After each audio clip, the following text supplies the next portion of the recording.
방금 뉴스에서 보신 것처럼 김경수 전 경남지사에 대한 징역 2년 확정 판결을 놓고 정치권에서 파장이 이어지고 있습니다. 대선을 앞둔 정치권에 어떤 영향을 줄지 이 시간 더불어민주당 통영고성 양문석 지역위원장 모셨고요. 어서 오십시오. 안녕하세요. 네, 또 국민의힘 중앙당 정책자문위 김범준 위원 모셨습니다. 어서 오십시오. 안녕하십니까. 네. 자, 두 분 모시고 이제 직접 여야 입장을 들어볼 텐데요. 오늘 하루 종일 뉴스에 나오고 있습니다. 김경수 전 지사의 유죄 확정 판결에 대해서 국민의힘은 대통령이 사과해야 된다. 더불어민주당은 아쉬움은 크지만 대법원의 판결은 존중한다. 이런 입장을 내보내셨는데 실제 두 분 어떠십니까? 먼저 말씀해 주십시오. 제가 안타깝다라는 단어를 네. 사전적으로 찾아보니까 네. 일이 뜻대로 되지 않아 딱하고 마음이 슬프며 답답하다 이런 표현을 안타깝다라는 표현이었는데 네. 사실상 어제 오전에 대법원 확정 판결이 난 뒤에 많은 분들이 안타깝다라는 표현들을 참 많이 썼는데 예. 가장 적절한 표현인 것 같아요.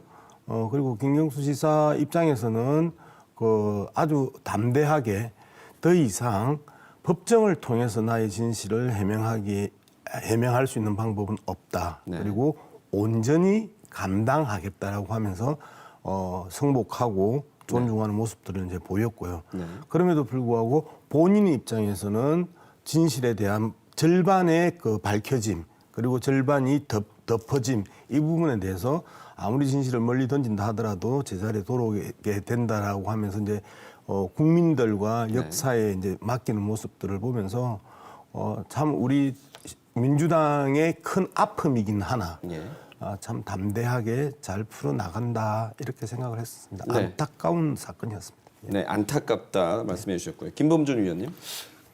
대법원 선고의 의미를 좀 한번 봐야 됩니다. 대법원 선고의 의미가 뭐냐?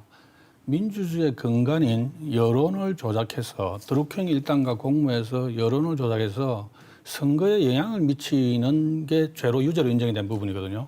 약 3년에 걸친 재판 끝에 1심, 2심 대법원까지 일관되게 여론 조작 부분에 대해서는 유죄를 인정했습니다. 그럼 이건 지금 국민의힘 입장에서는 당연히 지금 대통령의 사과를 요구할 수밖에 없는 상황입니다. 왜냐하면 지금 문재인 대통령이 야당 대표 시절에 국정원 댓글 사건에 대해 가지고 당시에 공개적으로 청와대에 사과를 요구했습니다. 민주주의의 국기를 문란한 행위다. 민주주의의 근본을 훼손한 행위다 해가지고 아주 심하게 몰아붙였죠. 지금 국정원 댓글 사건과는 비교가 되지 않을 정도로 엄청난 일이죠. 이번에 국기 문란이 아니라 국기 파기 사건입니다. 국기 파기 사건인데 이 부분에 대해서 문재인 대통령이 오늘 보니까 청와대는 아무 답이 없었다.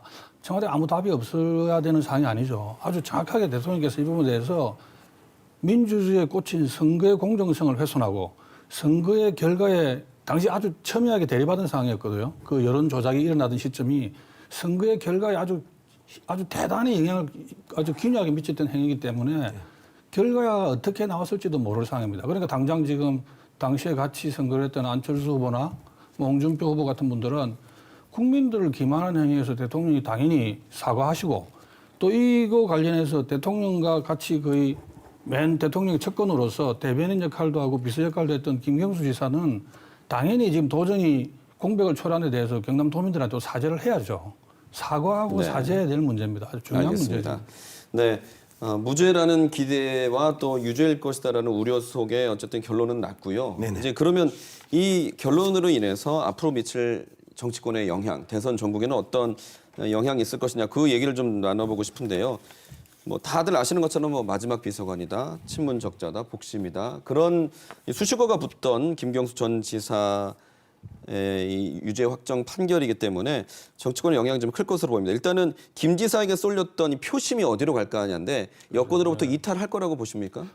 당연히 안 그렇겠습니까? 김경수 지사가 가지는 정치적인 위상이 엄청납니다. 네. 실제로 현재 소위 부산, 울산, 경남 PK 지역에서 김경수 지사가 가지는 정치적 위상은 거의 문재인 대통령의 복심일 뿐 아니라 지금 PK 지역에서 메가시티 구상이라든지 가덕도 신공항이라든지 지금 추진해 오는 많은 일들이 네. 문재인 대통령의 의중을 그대로 반영했다고 하면서 진행해 왔던 거기 때문에 또 실제 PK 지역에서 국회의원 의석수가 한 40개 정도 있는데 현재 민주당이 한 7개 정도 있습니다. 네. 지난 지방선거에서 김경수 전 지사를 필두로 해가지고 아주 이전 선거에 한 번도 없었던 결과를 PK 지역에서 민주당이 일궈냈는데 네. 다음번 대선, 다음번 지방선거에서는 김경수라는 어떤 절대 강자가 없어진 상황이라서 민주당 당내 경선뿐 아니라 우리 당도 마찬가지고 또 전체적으로 PK 선거에 엄청난 영향을 미칠 수밖에 없는 상황이 된 거죠. 네. 지금 그 김경수 전 지사의 공백이 어떤 선거보다 크게 다가올 것 같습니다. 알겠습니다. 대선과 지선까지 이어지는 이 일정에 표심의 이탈이 있다고 보십니까? 그러면 좀 명확하게 이야기할 필요가 있는데요. 그 대통령 선거, 그다음에 지방 선거를 좀 구분해서 말씀을 해주셔야 네. 그 충분히 이제 이해가 될 수 있는 부분이고 어쨌든 더불어민주당 입장에서는 악재지요. 네. 그리고 많은 경남도민들의 실망들이 그 충분히 있을 수 있다. 악재라는 부분에 대해서 굳이 부인할 이유가 없다라고 생각을 하고요. 그래서 그 송영길 더불어민주당 당대표가 그 정중하게 사과했고 그리고 첫 그 대변인 입장이 대법원의 판결에 대해서 존중한다라는 이야기를 했지 않습니까? 현재 뭐 더불어민주당 입장에서 이 부분에 대해서 우리가 잘났니, 뭐를 하겠니 이런 부분은 이제 없단 말이에요. 예전에 그 더불어민주당과 좀 많이 달라진 그 모습이고 인정할 것 인정하고 그리고 좀 더 지금부터 새로운 모습들을 보이면서 국민들의 그 마음들, 그다음에 경남도민들의 마음들을 어떻게 잡아내고 네. 설득하고 그리고 우리가 석고대죄하는 모습을 보이면서 새로운 정치를 또 열어가는 이 과정들이 아직까지 시간이 남아있기 때문에 예. 현재 상황은 상당히 불리한 상황이지만 또 큰 변화를 향한 네. 뚜벅뚜벅 걸어가는 또 모습들 경남도민 여러분들이 좀 지켜봐 주셨으면 좋겠습니다. 그러면 내년 3월 앞으로 다가온 대통령 선거와 관련해서 좀 질문을 드리겠습니다. 2강 구도에서 지금 약 3강 구도까지 이어지는 것으로 보여요. 이재명, 윤석열, 네네. 이낙연까지. 네네. 그러면 어느 후보에게 특히 이제 여권에서는 이재명과 이낙연 어느 후보에게 조금 더 이 상황이 유리해질 거다라고 보시는지요? 네, 정확하게 이야기하면 1강 2중 구도지요. 네. 그 오늘 2시 30분에 코리아 리서치, 한국 리서치 등 4개 여론조사 그 기관에서 발표한 거 보면 예. 이재명 지사 27%, 그다음에 윤석열 후보 19%, 그다음에 이낙연 후보 14% 예. 해서 1위와 2위는 이미 오차 범위 밖으로 벌어져 있는 상황이고요. 2위와 3위가 이제 가까운 상황인데 네. 이 흐름에서 이낙연 후보에게 유리할까, 이재명 후보에게 유리할까는 별 그 차이가 네. 없을 것 같아요. 이미 김경수 지사의 이 대법원 확정 판결 이전에 예. 많은 친문 그룹들이 지금 분산되어 있고 그리고 거기에 대한 지지의 강도가 있을 뿐이지 한 사람의 그 지지자의 강도가 훨씬 높거나 네. 그 적거나의 차이지 이미 충분히 분산되어 있는 상황에서 누구에게 유리할 것이다라고 판단하는 건 네. 별 의미가 없다 그렇게 생각합니다. 저는 좀 국민님도 생각- 그렇게 생각하십니까? 저는 좀 생각이 다릅니다. 지금 일단 그 3강 구도가 아니고 1강 2중 구도라 말씀하셨는데 네. 가장 최근까지 윤석열 후보 거의 완톱이었죠. 윤석열 후보 완톱이었는데 최근에 한 2주 상간에 지금 지지율이 많이 빠진 거 아닙니까? 그 현재는 사실 한 3강 정도로 보는 게 맞는 것 같아요. 대체적으로 언론에서도 그렇게 평하고 있고 지금 한 20% 내에 왔다 갔다 하고 있는데 지금 이재명 지사나 이낙연 전 총리 같은 경우 대표적인 민주당 내에서 비문으로 분류가 됩니다. 비문으로 분류가 돼가지고 이번에 김경수 지사의 1심 재판, 2심 재판, 3심 재판 선고가 나올 때마다 상당히 많은 민주당 내에서 그쪽에 관심을 가졌어요. 네. 이유는 딱 하나죠. 김경수 지사가 대선에 출마할 수 있을 것인가 없을 것인가. 김경수 지사가 대선 주자급으로 분류되면서 대선에 출마를 안 했을 경우에 누구한테 이해득실에 더 큰 플러스가 있을 건지 마이너스가 있을 건지 자타가 공인하는 비문의 대표주자 두 분 중에서 김경수 지사의 불출마로 가장 크게 이득을 볼 사람은 이낙연 전 총리일 것이다.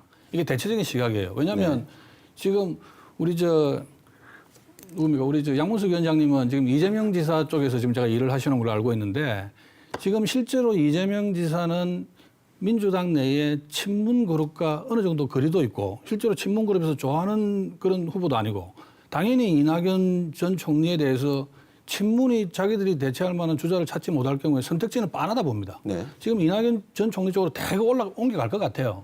그러다 보니까 제가 어떤 인터뷰를 보니까 최근에 김두관 지사가 친문이 이낙연 전 총리 쪽으로 옮겨가는 데 대해서 당연히 기정사실화 해놓고 단지 제대로 된 친문은 글로 안 옮겨갈 것이다 이런 식으로 얘기를 하더라고요. 그래서 이낙연 지사 쪽으로의 친문에 있는 건 지극히 당연한 거고 윤석열 우리 저 후보 같은 경우는 지금 김경수 지사 지금 대법원 선고랑 조금 구분해서 봐야 되는 게 김경수 지사 대법원 선고는 윤석열 전 검찰총장 시절에 윤석열 총장이 그 국정원 댓글 조사를 하지 않았습니까? 네.